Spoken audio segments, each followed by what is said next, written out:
Hai, assalamualaikum, bagaimana kabarnya? Semoga semuanya dalam keadaan baik-baik saja ya. Kali ini HiReview akan membahas alur cerita film Ayla, The Daughter of War yang dirilis tahun 2017. Film ini diambil dari kisah nyata tentang Sulaiman, seorang veteran perang dari Turki yang menyelamatkan seorang anak perempuan korban perang di Korea Selatan dan merawatnya dengan penuh kasih sayang. Tanpa berlama-lama lagi, langsung saja siapkan posisi ternyaman untuk menonton alur ceritanya. Film berlatar pada tahun 1950 di Turki. Ada seorang sersan di Kesatuan Angkatan Darat Turki yang bernama Sulaiman. Dia dikabarkan oleh sang komandan bahwa dirinya akan ditugaskan ke Korea Selatan untuk membantu Korea Selatan yang sedang berkonflik dengan Korea Utara. Di sini Amerika juga ikut membantu Korea Selatan. Setelah itu dia mengabarkan kekasihnya bahwa dia akan mengemban tugas ke Korea Selatan. Kekasihnya itu khawatir bagaimana kalau dia pulang tinggal nama. Sulaiman bilang bahwa dia tidak bisa menolak tugas itu karena itu adalah tugas negara. Dia juga mengabarkan orang tuanya di desa dan meminta doa yang terbaik untuk dirinya. Singkat cerita, Sulaiman menaiki kapal perang untuk keberangkatannya ke Korea Selatan. Saat di kapal, atasannya meminta bensin untuk membasmi semut yang ada di kamarnya. Tapi Sulaiman tidak memberikannya. Malahan, Sulaiman memberikan semut-semut itu gula untuk makan. Si atasan keheranan, bagaimana dia mau berperang, membunuh semut saja tidak mau. Akhirnya setelah 1 bulan berlayar, mereka sampai di Korea Selatan, tepatnya di pelabuhan Busan. Setelah itu para tentara Turki melanjutkan perjalanannya ke perbatasan untuk memberi serangan terakhir kepada Korea Utara. Namun saat sampai di tujuan, mereka mendapat kabar bahwa Amerika telah berhasil menyelesaikan misi dan para tentara Turki akan dipulangkan kembali 1 bulan lagi. Seorang tentara yang bernama Ali kecewa mendengar kabar itu, karena dia merasa kedatangannya ke sini adalah sia-sia. Saat itu, tiba-tiba saja pangkalan militer diserang oleh musuh dari udara. Mereka pun berusaha menyelamatkan diri. Karena serangan itu, perang yang mau selesai tadinya malah akan dimulai lagi. Saat malam, komandan dan beberapa tentara lainnya melakukan patroli ke suatu tempat. Tak disangka di sana ada tentara Korea Utara yang menyerang. Namun Ali bisa melumpuhkan mereka dan para tentara Turki yang ada di sana pun selamat.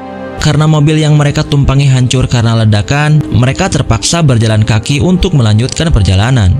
Saat di perjalanan, mereka tak menyangka banyak sekali korban perang.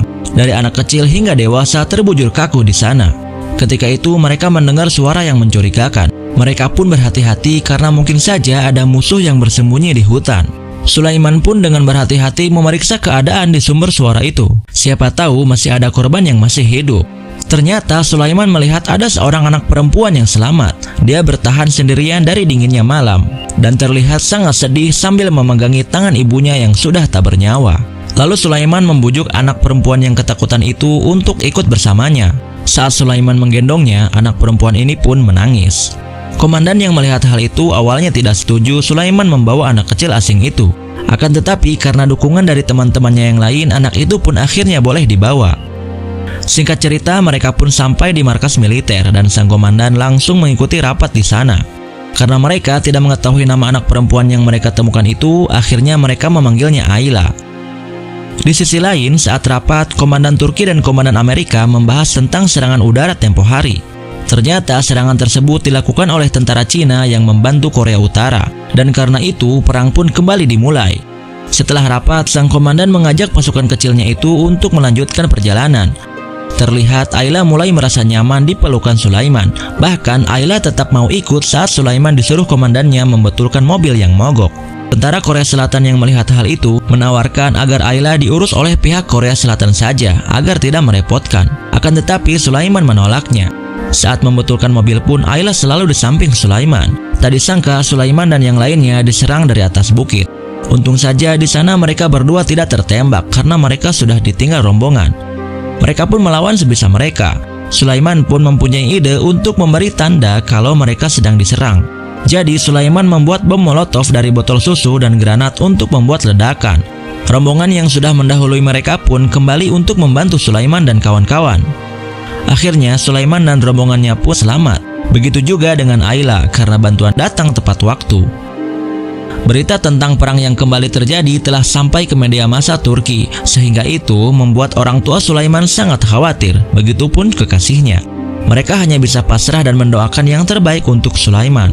Sementara itu, di Korea Selatan, Sulaiman mendapatkan perawatan karena luka di bahunya. Singkat cerita, ia pun akhirnya tersadar setelah sebelumnya tidak sadarkan diri. Kata teman-temannya, Ayla sama sekali tidak meninggalkan Sulaiman. Bahkan saat tentara Korea mau mengajaknya, Ayla pun tidak mau ikut. Hal itu membuat komandan Korea yang bernama Lee membahas hal ini dengan para petinggi. Menurut mereka, Ayla adalah bagian dari mereka dan mereka bertanggung jawab atas masa depan Ayla. Di sisi lain, Sulaiman menemui komandannya untuk membahas masalah Ayla. Akan tetapi sang komandan bilang bahwa akan kesulitan membawa seorang anak sedangkan mereka harus selalu bergerak cepat.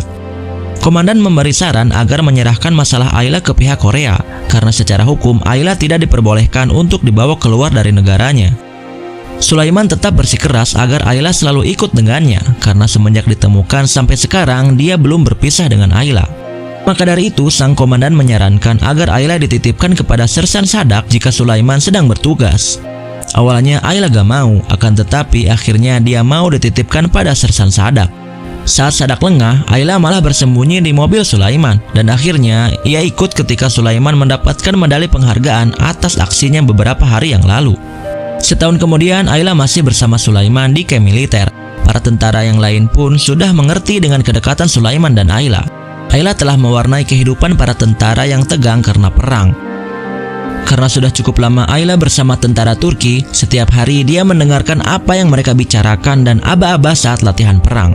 Dia menjadi sedikit demi sedikit paham bahasa Turki. Hal tersebut membuat suasana menjadi hangat karena melihat tingkah laku Ayla yang lucu. Ayla juga diajarkan baca tulis bahasa Turki. Dia mengerti beberapa kosakata dari buku anak-anak yang berbahasa Turki. Setiap hari Ayla diajari Sulaiman sampai akhirnya Ayla mengerti dan memanggil Sulaiman papa. Singkat cerita, para tentara Turki mendapatkan waktu untuk berlibur ke Jepang sebagai refreshing dari situasi perang. Ayla pun ikut bersama Sulaiman. Mereka bersenang-senang dan tinggal di sana beberapa hari. Teman-teman Sulaiman pun bangga kepadanya karena bisa merawat Ayla sendirian.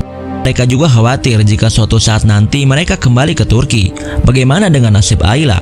Saat kembali ke Korea Selatan, Sadak mengabari Sulaiman kalau ada orang yang mengaku saudara Ayla dan memberikan sepucuk surat yang bertuliskan sebuah alamat. Sadak bilang saudara Ayla itu akan merawat Ayla kembali. Mendengar hal itu, Sulaiman pun pergi sendiri ke alamat yang tertulis dan ingin memastikan apakah benar orang itu adalah saudara kandung Ayla. Untungnya ada salah satu tentara yang mendengar percakapan antara Sulaiman dan Sadak lalu melaporkannya kepada Ali. Sesampainya di alamat tujuan, ternyata hal itu hanya jebakan semata. Sulaiman ditahan dan diinterogasi tentang keberadaan tentara Amerika. Untungnya sebelum terjadi hal yang tidak diinginkan, Ali dan Sadak datang tepat waktu dan Sulaiman pun berhasil diselamatkan. Suatu hari, komandan mengabarkan kepada Ali bahwa Marilyn Monroe akan konser di hadapan para tentara. Komandan tahu bahwa Ali sangat mengagumi Marilyn Monroe. Namun sayang, konser tersebut bertepatan dengan ditugaskannya Ali ke garis depan, sehingga dia tidak bisa menonton konser idolanya itu. Tapi temannya bilang bahwa mereka akan meminta tanda tangan langsung dari Marilyn Monroe khusus buat Ali yang sedang berjuang di medan perang. Singkat cerita, konser pun berlangsung. Ayla dipanggil ke atas panggung untuk meminta tanda tangan Marilyn. Akhirnya mereka berhasil menepati janjinya kepada Ali. Namun sayang, Ali tertembak dan gugur di medan perang. Kejadian itu membuat Sulaiman sangat terpukul karena Ali adalah sahabat baiknya. Singkat cerita, pasukan tentara pengganti datang dan para tentara yang telah bertugas pun dipulangkan ke Turki. Akan tetapi, Sulaiman malah memilih untuk tetap tinggal di Korea Selatan. Sulaiman pun mengabarkan keluarga dan kekasihnya di Turki. Keluarga Sulaiman pun bertambah rasa khawatirnya karena dia nggak pulang-pulang. Sulaiman dipanggil dan dimarahi oleh komandan karena tidak mau pulang ke Turki. Dia pun menjelaskan bahwa dia masih belum sanggup untuk meninggalkan Ayla yang sudah dianggapnya sebagai anaknya sendiri. Komandan pun marah karena Ayla adalah warga negara Korea dan mereka nggak bisa berbuat banyak. Di hari berikutnya, sang komandan memanggil Sulaiman lagi dan menyarankan agar Ayla disekolahkan di sekolah yang dibangun oleh pemerintah Turki untuk anak-anak Korea. Komandan pun memperkenalkan pimpinan sekolah tersebut. Untuk memastikan Ayla baik-baik saja, Sulaiman pun ikut mengantarkan Ayla ke sekolah tersebut. Bisa dibilang sekolah itu adalah tempat terbaik untuk Ayla. Terlihat Ayla merasa nyaman di sana dan mulai berbaur dengan teman-teman barunya. Dengan perasaan berat hati, Sulaiman pergi meninggalkan Ayla tanpa mengucapkan selamat tinggal. Tak disangka Ayla berlari keluar sekolah mengejar Sulaiman. Ayla bilang, "Bukankah kau berjanji untuk tidak meninggalkanku?" Lalu Sulaiman membawa kembali Ayla pergi. Karena saking sayangnya Sulaiman kepada Ayla, dia pun melakukan rencana gila. Dia akan menyelundupkan Ayla ke dalam koper besar. Namun sayangnya penyelundupan itu ketahuan sebelum dia naik ke kapal. Karena kejadian itu, Sulaiman pun kena marah temannya. Temannya ini juga bilang agar Sulaiman tidak terlalu mengkhawatirkan Ayla di negaranya sendiri. Setelah Sulaiman diyakinkan temannya itu, akhirnya dia mengerti dan terpaksa harus meninggalkan Ayla. Pada akhirnya Sulaiman benar-benar harus berpisah dengan Ayla dan berjanji akan kembali suatu hari nanti untuk mencarinya. Tentu saja momen ini menjadi momen yang sangat haru bagi Sulaiman dan Ayla. Dengan berat hati, Sulaiman meninggalkan Ayla, anak korban perang yatim piatu yang dirawat Sulaiman seperti anaknya sendiri. Singkat cerita, Sulaiman telah pulang ke Turki. Dia senang bertemu dengan sahabatnya, akan tetapi dia harus mendengarkan kabar yang tidak mengenakan. Kekasihnya yang selama ini menunggunya sudah menikah dengan pria lain. Karena menurut kekasihnya itu, Sulaiman hanya lebih mementingkan Ayla daripada kembali ke Turki untuk kekasihnya itu. Dengan rasa kecewa, Sulaiman pun pergi menemui orang tuanya di desa. 5 bulan kemudian, Sulaiman dijodohkan dengan seorang wanita oleh orang tuanya. Walaupun sudah menikah, akan tetapi komunikasi di antara mereka berdua belumlah baik karena belum mengenal satu sama lain. Sampai sekarang, Sulaiman masih mencari keberadaan Ayla di kedutaan Korea Selatan. Tapi karena Sulaiman terlalu sibuk, dia kesulitan untuk bisa mencari informasi terkait Ayla. Saat pagi, istrinya mengajak Sulaiman untuk sarapan bersama. Sang istri memintanya untuk menceritakan tentang Ayla. Sulaiman pun menceritakan dari awal bagaimana dia menemukan Ayla sampai harus berpisah dengannya. Sang istri berniat mau membantu untuk mencari informasi tentang Ayla.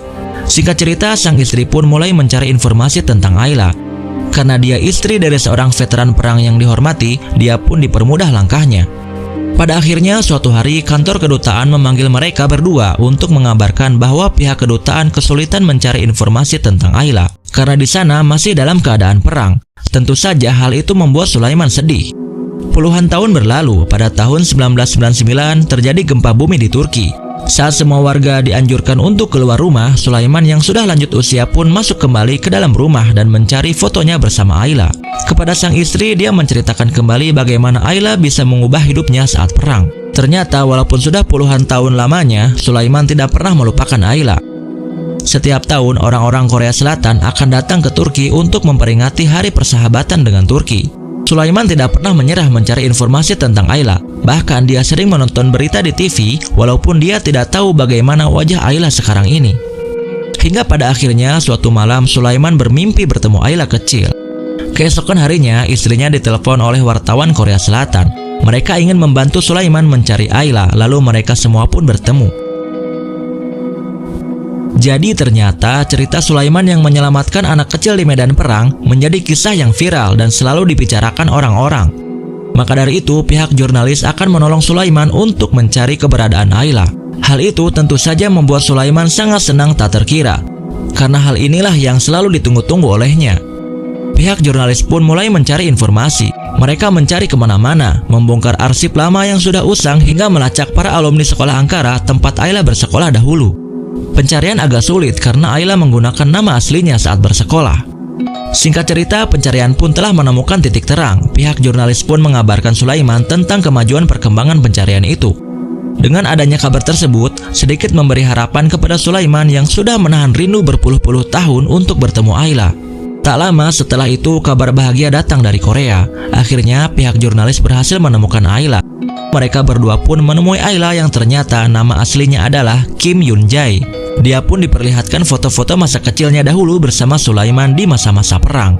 Seketika Kim menangis saat melihat foto-foto tersebut. Singkatnya, pada tahun 2010 Sulaiman berangkat ke Korea Selatan bersama istrinya.